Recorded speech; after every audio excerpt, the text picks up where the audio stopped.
ये सीए के रोल क्या-क्या होते हैं और सीए की सैलरी क्या-क्या होती है? मतलब ये सीए को कौन-कौन कंपनी जॉब देती है? केवल बिग 4 देती है, कौन सी एमएनसी देती है? क्या वो इन्वेस्टमेंट बैंकिंग में जा सकते हैं? क्या बैंक में जा सकते हैं? उनके क्या-क्या जॉब रोल्स होते हैं अलग-अलग? और कौन से जॉब रोल पे उन्हें क्या-क्या सैलरी मिलती है?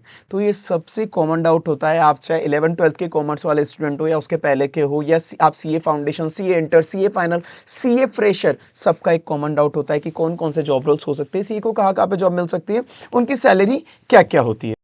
तो अपन इस चीज को आज डिटेल के अंदर डिस्कस करते हैं कि ऑन एंड अप्रोक्स सीए की सैलरी क्या क्या होती है और उनको मतलब कौन कौन से जॉब रोल्स होते हैं। तो सीए को देखो, जो सीए फ्रेशर की मैं बात कर रहा हूँ, आज केवल सीए फ्रेशर की बात करूंगा। तो सीए फ्रेशर में उनको दो तरह से जॉब मिल सकती है, एक तो होता है कैंपस प्लेसमेंट, एक होता है ऑफ कैंपस। कैंपस प्लेसमेंट आप सभी को पता होगा, आईसीआई खुद कैंपस लगवाती है, आईसीआई में कंपनीज आती है और वो कंपनीज वहां से सीए को उठाती है, मतलब उनको जॉब रोल देती है। और उसके बाद जिन सीए को वहां पे नहीं जमता है, नहीं हो पाता, वो ऑफ कैंपस मतलब कैंपस के अलावा भी खुद से मेल करते हैं बाकी कंपनीज को, उनकी वेबसाइट पे अप्लाई करते हैं, लिंक्डइन पे कलेक्ट करते हैं। तो अपन अलग अलग जगह अलग अलग पैकेजेस होते हैं, पर एक ऑन एंड एवरेज में जो पैकेजेस होते हैं मैं उनकी बात करता हूं।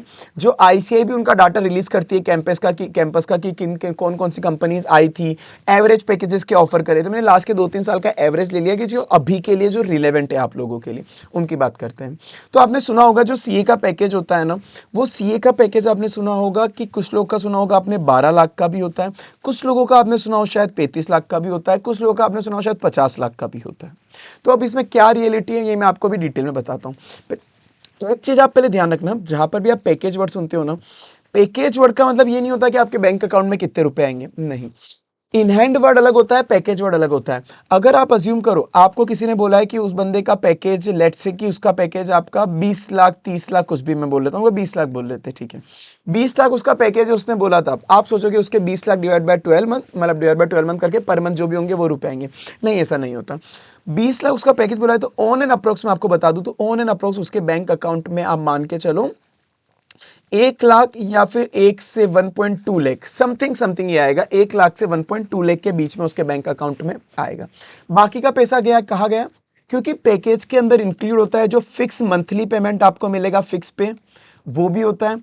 प्लस कुछ होता है वेरिएबल पेमेंट जो आपको ईयर एंड पे मिलता है। अब कंपनी बोल देती है आपका जो वेरिएबल पेमेंट है, लेट से वो मैक्सिमम 30% होगा, आपकी सैलरी का मैक्सिमम 30% वेरिएबल पे होगा, पर वो ईयर एंड पे मिलता है और मैक्सिमम 30% बोला है। जरूरी नहीं है कि आपको मैक्सिमम मिल जाए। वेरिएबल पेमेंट कंपनी की परफॉर्मेंस कैसी थी, आपकी परफॉर्मेंस कैसी थी, उन सब पे डिपेंड करता है। तो वो सब आपको अलग अलग फैक्टर होते हैं। तो वेरिएबल पेमेंट जो भी उस वक्त एंड में इवैल्यूएशन, परफॉर्मेंस इवैल्यूएशन के बाद मिलता है, वो मिलता है। उसके बाद इसमें कुछ वन टाइम बोनसेस भी होते हैं कि जो आपको केवल वन टाइम मिलते हैं, जैसे आप कंपनी ज्वाइन करोगे वन टाइम मिलेंगे। उसके बाद आपको कुछ ईसॉप्स भी मिलते हैं, एम्प्लॉय स्टॉक ऑप्शन प्लान। तो ये वन टाइम बोनस और ईसॉप्स ये केवल आपको एक बार मिलते हैं। ये आपके पैकेजेस में जोड़ तो देते हैं, पर ये आपको क्या हर साल मिलेंगे? नहीं, ये केवल एक बार मिलते हैं। तो हो सकता है कि 5 लाख का जो था पैसा, 5 लाख रुपए था, वो वन टाइम बोनस या फिर ईसॉप था। तो ये जो 20 लाख है ना, 20 लाख में से 5 लाख तो अब एक बार माइनस कर दो कि हर साल तो 15 लाख ही मिलने वाले, 5 लाख वन टाइम मिले। और ईसॉप के अंदर भी जरूरी नहीं है कि वो ईसॉप आपके वेस्ट हो जाए। आधी बार कंडीशन होती है कि आप 5 साल तक जॉब में रहोगे तो आपको ईसॉप मिलेंगे, पर वो आपके पैकेज में तो जोड़ के आपको बताते हैं। तो कभी भी आपको जॉब मिले तो आपको सबसे पहले देखना है कि भाई आप ब्रेकअप बता दो कि आपका फिक्स पेमेंट कितना रहेगा, वेरिएबल कितना रहेगा, फाइनली बैंक अकाउंट में कितना रहेगा। आप एचआर से पूछ लो, कंपनी वालों से, वो ज्यादा बेटर रहता है हमेशा। तो ये, तो अब अपन एक बार बात करते हैं कि जनरली सीए के पैकेजेस क्या होते हैं। पर जो भी मैं पैकेज बोलूंगा आप सोच के चलना।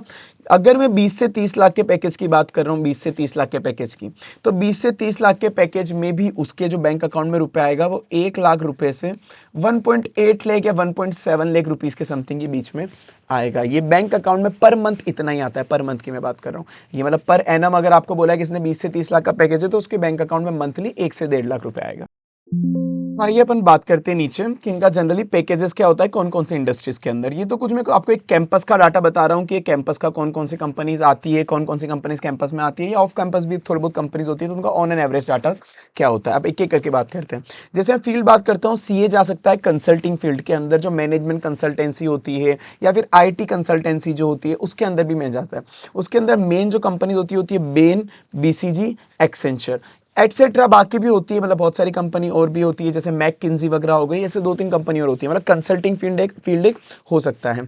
ये स्टार्टिंग के जो 3 फील्ड है ना, ये मेनली 2 फील्ड है, ये बहुत ज़्यादा हाई पेइंग फील्ड है। स्टार्टिंग वाले जो 2 है, इनके अंदर स्कोप सबसे ज़्यादा होता है, कंसल्टिंग वाले में और इन्वेस्टमेंट बैंकिंग वाले के अंदर। कंसल्टिंग के अंदर आपको मैनेजमेंट कंसल्टिंग, लाइक आपने सुना होगा बिग 3 जो होती है, बेन, बीसीजी, मैककिंजी वगैरह ये।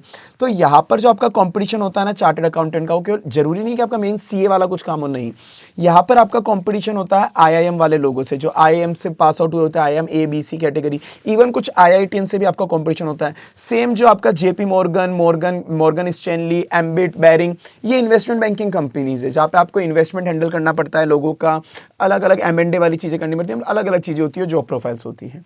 तो ये यहाँ पर इनके अंदर ना आपको ये जो हाईएस्ट पेइंग रोल है, जहाँ पे आपका स्टार्टिंग पैकेज ही इन्वेस्टमेंट बैंकिंग में 16 से 25 लाख का लगता है, और यहाँ पे कंसल्टिंग के अंदर 21 से 25 लाख का लगता है। ये स्टार्टिंग पैकेजेस है यहाँ पर एक चीज़ है इसके अंदर, यहाँ पर सीए के बहुत कम मतलब हायरिंग होती है, क्योंकि यहाँ पर कंपटीशन, केवल सीए को जॉब नहीं मिलती, मैंने बोला आईएम वालों को भी ये कंसिडर करते हैं, और आईएम वालों को तो कंपेरेटिवली अभी ज़्यादा कर रहे हैं। देखो आईआईटी वालों को भी करते हैं ये लोग, हाँ, फिर सीए वालों को भी करते हैं ये। तो ज़्यादा सबसे ज़्यादा जो हायरिंग होती है वो आईएम वालों की लेते हैं। ये आईएम वालों का क्योंकि सिंपल है, कम्युनिकेशन स्किल अच्छी होती है, देखो नो डाउट, ठीक है। पर हालांकि सीए भी अब अपने आप को इंप्रूव करना पड़ता है, स्किल डेवलप करनी पड़ती है।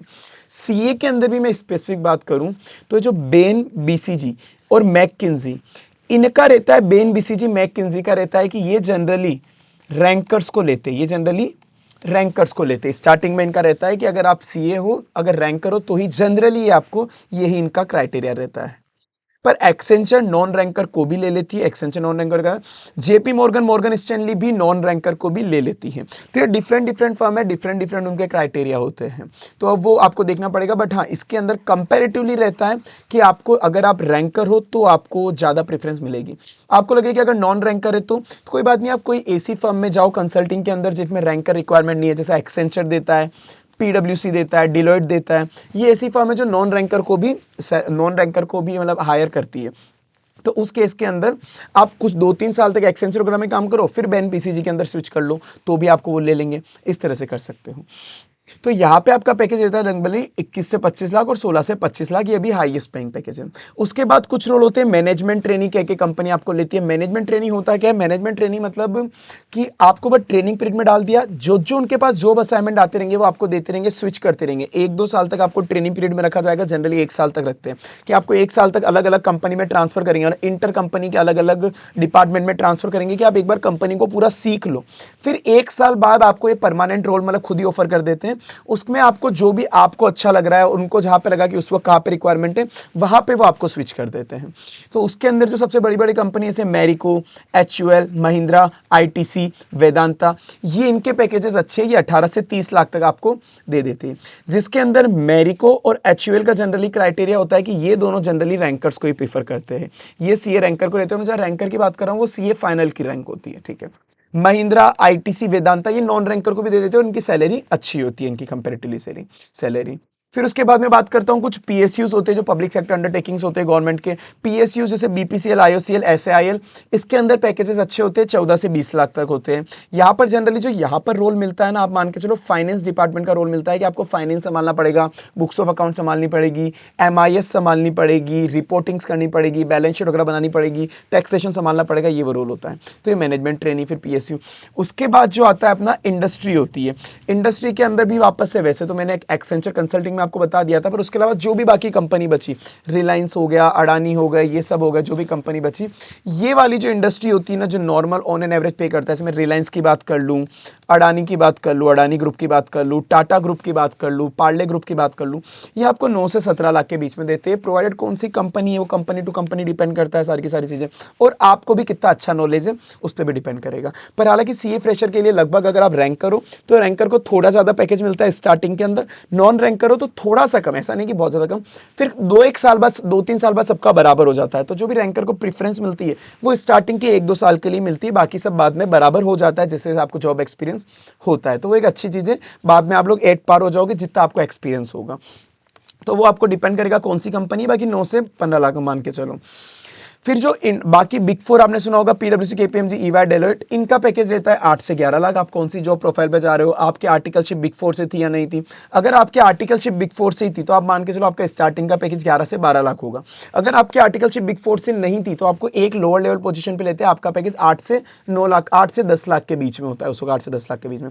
बैंक भी हायर करते हैं, आईसीआईसी, एचडीएफसी, कोटक वाला जो भी बैंक है, उसमें आपका स्टार्टिंग पैकेज 8 से 11 लाख का होता है, डिपेंडिंग अपॉन द बैंक। बाकी जो रिमेनिंग सी फर्म है, बीडीओ, जीटी, टीआरसी है, जो कुछ अलग अलग फर्म है, इसका आपका स्टार्टिंग पैकेज रहता है 6 से 9 लाख का।